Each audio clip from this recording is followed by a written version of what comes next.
Okay, so the way this explain, it's been a richest guy on the stage behind the governor was Vivek Ramaswamy. Hedonist. All right, well, it's the post-game show that's... I'd say coming out of last night, if that was the only data point that I had to... In the past, is you're tracking the none of the above voters, right? That's right. So the none of the above voters are the people in the polls that you hear about who say, okay, it's 42-44 Biden, Trump.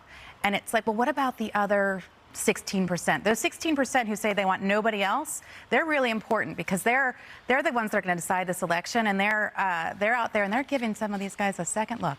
Some of my favorite analysis after a big event is always the dials. Lee, thank you very much. Thanks so much. It's absolutely. Tell us who they liked last night. Beth, who'd you like and why? One word answer, please. Nikki Haley, she was strong. Okay. How about you, Sammy? Vivek, Ukraine. Okay. How about you, Mary Josephine? Vivek, he was not a politician. Okay. He was, yeah, a lot of people are saying that. Caleb, how about you? Vivek, because he brought the energy. All right. And Johnny? I'll say Vivek, 2 words.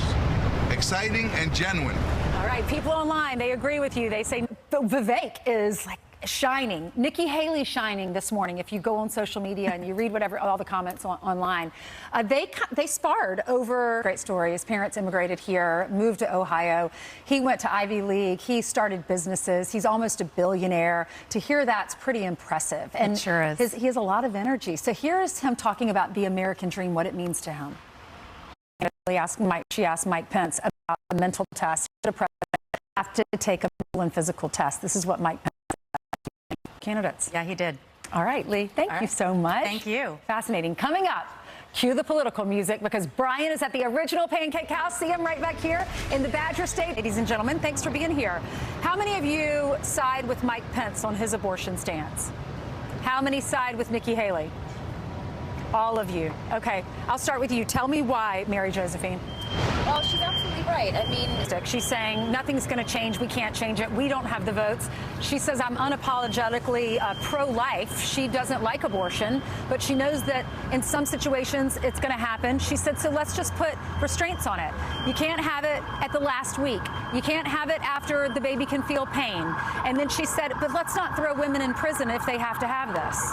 Yes, it's not over. Yes, absolutely. Why? I thought Nikki Haley's answer to You know, Donald Trump needs the woman as the voter. And women, this really resonates with women. They can say, look, I don't like abortion, but in certain situations, or she even said doctors, if they don't agree with it, they shouldn't have to perform it. And that's exactly what we were talking on. It will help Trump with the women vote. Okay, let's talk about Ukraine because they all vary. Some want to send money to Ukraine. Who really resonated with you when it came to the Ukraine stance? Well, I think...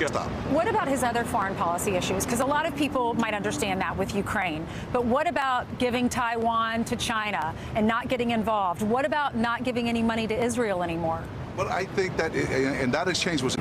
All right, ladies and gentlemen, thank you so much for joining us out here today. I know y'all didn't get any sleep. I hope you can get a nap. Raise your hand if you can get a nap today. No one can. You all have children, right?